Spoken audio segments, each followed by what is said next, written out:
So, ladies and gentlemen, welcome to another episode of FOURQ, the 4 questions with top comedians. And we're here today, Wes Zaharuk, prop man. I know, it's, you know what I mean? It's like a dream come true being on this show. Forget Letterman, forget Conan. I never thought it would happen. And here I am. What a thrill. Your agent's really working hard, man. I know. Same agent as me, but hey, so not that little extra thing in that Christmas card this year. Maybe even a ham. Yeah. Get it in now, yeah. Get it in, make sure it's smoked. But this is great. We're in Royal Tunbridge Wells. Have you been here before? No, but it's always, of course, been a dream of mine to play here. So, and you know, here I am. Yeah. Things are coming up my way. Come on.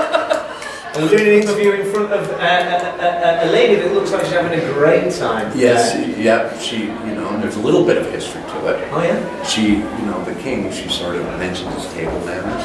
Right. Chopped her arms off. Whoa. And then he goes, oh, now let's see how good your table manners are. He was not a good king. Yeah, a bit of harmless fun there. You know? Yeah. So, and Royal, do you know, I don't know, obviously you're from Canada, Wes, that we've got a Tunbridge. And Oh, then you think because I'm from Canada I'm ignorant? Is you that know, what you're saying? I think because you're from Canada, you love anything that's got the word royal in it, because you guys Yes. love the royals. Well, you know, there is a big contingency that, you know, is the royals, you know. We, Yeah. at like parties, you know, Halloween, everyone goes out as the queen. Do they? No. No, they don't. No, that doesn't happen. Yeah. But there is, yeah, they do like the royals. They do. And you know what? The States likes the royals too now. They Yeah. didn't used to like the royals, but now it's because of the pageantry, because they don't actually have that kind of pageantry. Yeah, They kind of like it, you they know. have to nick it from us. You know, they're going, you know, we don't have any pageantry, you know. We have a sale at Walmart, but it's not the same. We put up bunting, you know. I think it might be as well. Like Downton Abbey's probably got a lot to do with that. They Yes. have an idea of England being very Yes, very being one big Royal Tunbridge Wells. Yes, and you know, everyone very, you know, Yeah. upper class, Yeah, eating scones. Yes. And One tea. of them on every mantelpiece. Yes. And this is perfect. I can send this back to Canada. Scrap it. Hey, how's it doing in the new world now? Look at me, Ma. Candles. So, how long have you been in the UK now then, Wes? 5 years. 5 years. 5 years, and you know, counting. And it is counting. You're doing really well. And what first brought you to this? I'm going to get into the 4 questions, the main 4. Oh, of course. This is just like This is just you know, getting up to it. You know, this is bonus extra footage. this is for the outtakes. In case the 4 questions didn't go well. Yeah. So, like, what was that? What was the thing that made you go to the UK this time in life? Boom. Actually, you know what? I came over and I loved it. Really, you just came. You did a little dip. You put your You know, I did my toe and then I go, oh, I like it here. My toe feels good. Ooh, this is good. This is good. And then you just thought. So it was one of those you hadn't planned to come for a you know extended period. You just thought. No, I just came and sort of checked it out, and then I came back. And you know, now I'm trying to get out. Bring on the guards. So the 4 questions, Mr. Wes Zaharuk, prop man. Yes. So number 1 is your favourite memory of comedy. My favorite memory. I don't know. Probably. You know what? It probably was just, you know, like a really big show. Like done like, you know, in front of 2,000 people. That's a good memory. That's got to be a great feeling. You know, and they, you know, it's good when you go over. Yeah. 2,000. That could actually lead into like what's your worst memory? Yeah. 2,000 people that didn't like you. Yeah. That's what a friend said. He says lay people never know what it feels like to have 400 people that hate you all at once. simultaneously hate agreeing. Oh, you might piss one person off, this person, eh? So I've got a group, man. To synchronise that kind of level of loathing is, it's quite something. So tell what was that show? You know, was there a particular show? Like 2,000 people, was that a big kind of variety show or something like that? Yeah, you know, I was just headlining the show. It was up in Thunder Bay, which is north, and they're just starved for entertainment. They just came in droves, man. Thunder Bay. It sounds, but it is. But that was a great show. Sounds amazing. What's the, again, bonus question, what's the main difference you see between the two scenes, the UK scene and the Canada scene, apart from the travelling? It's, you know what I mean? There's actually, what I did find really attractive here is there's a way more of a diversity of comedy. Oh, okay. And a lot of American comedy is becoming really generic. Yeah. And plus you have like a really rich history of performance that goes back, you know, hundreds of years, you know? So it's, and they just have way different types of acts, way different types of comedy, and the whole circuit really embraces that, and I find that really exciting. It is. I mean, because you know, it's a small island we live on, relatively, and a hugely diverse population. So that kind of just really puts it all together, isn't it? It's a real. And I think you have like a long history. Yeah. Like that's the thing with England is everything's historical, whereas in North America everything's new. Oh, it's got a history. It's been around for 5 years. What a history. So, favorite. That sounds an amazing, memory there. So, what would you say is your worst memory of comedy or entertainment? Well, probably there's a gig that is, you know what I mean. People have quit after it.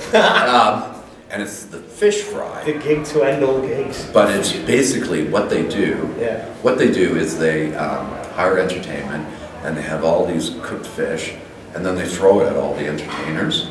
Oh man. And I should have clued in at first because they actually had a banjo player, and he was in a raincoat, and he had his banjo all covered in plastic. And so they throw fish because, you know what I mean. If they had money, they would get big celebrities and throw fish at them. Yeah. It's just what they do. Oh. Now, the funny thing is, though, I did it, do you know what I mean? And then, about 2 years later, they asked me to do it again. And so now, I know they're going to throw fish at me. So the real question is, how much to do 10 minutes to have fish thrown at you? And I'm ashamed to say, I do have a price. So if your dream, I do. You know what?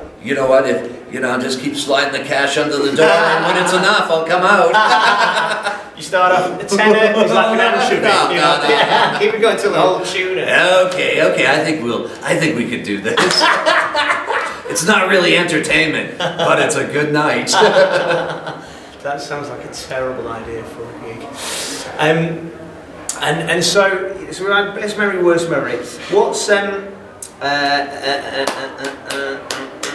You only have 4 questions for me. I know. I forgot. Okay, we're gonna have to cut the interview. This is only the 2-question interview. I've got the question. I forgot what the other 2 are.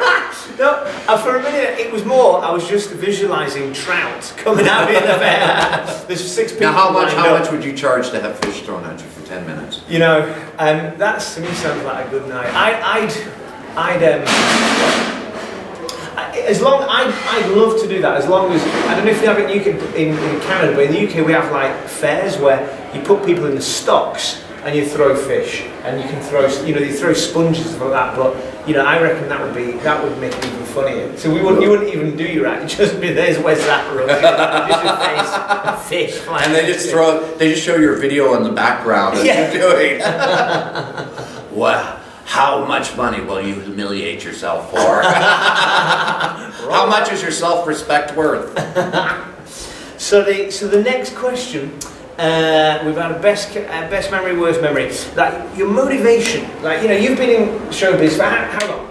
Oh, quite a long time. Quite a long time. This was all fields when you started. She had arms. Yeah. It was a different time then. It was a real different time back then. But like that motivation to keep going after all these years, and like what's that that drives you to get up and be funny? I'm not a fully formed human being. I have real problems. It's almost if you were psychoanalyzed and they figured out and they go, oh, okay, and then you became a better person. Yeah. You probably wouldn't be funny. You just hey, I'm a healthier person, but it's no longer funny. And I see it for the shallow grab that it is. How could have I been so blind all these years? I think Booker's like going, Wes, we're really happy to hear about your emotional, spiritual enlightenment. You're off the show. Hey, we're gonna set you up with someone, a girl that'll get you back and forth, man. You got a heart of gold, she'll tear it out of your chest and melt it down for jewelry. That's what you need. Yeah. We'll get the kid back. Look at him, he's back in form again. He's an emotional wreck. He's ready for the Perrier. So that motivation going. What about then? Life. You're a traveling entertainer. You've been all over the world. What's that thing that you'd say gets you out of bed in the morning? What's that thing that you're most passionate about? Well, I'm passionate about lots of things, but one thing you have to do, you have to get out because the show does start at a certain time. Yeah. That's a good thing about it, isn't it? Yeah. It is. I missed the 8 o'clock show because I slept in. Sorry, folks. It would have been great, but I just lacked the motivation. That is true. It is actually true that's one of the things about comedy I like. Sometimes when you're freelancing and doing other things, you can mooch about, but there's a start time. You've got to be there physically. You've got to show up. You've got to show up. You've got to show up, haven't you? Yeah. And that's actually a good thing. Yeah. Yeah. You show up. You show up, you're there. And then when you're there, you go, I might as well do a show. I'm here. I got everything set. You're here, the set's in. The audience is here. Why don't we do this? Let's do this.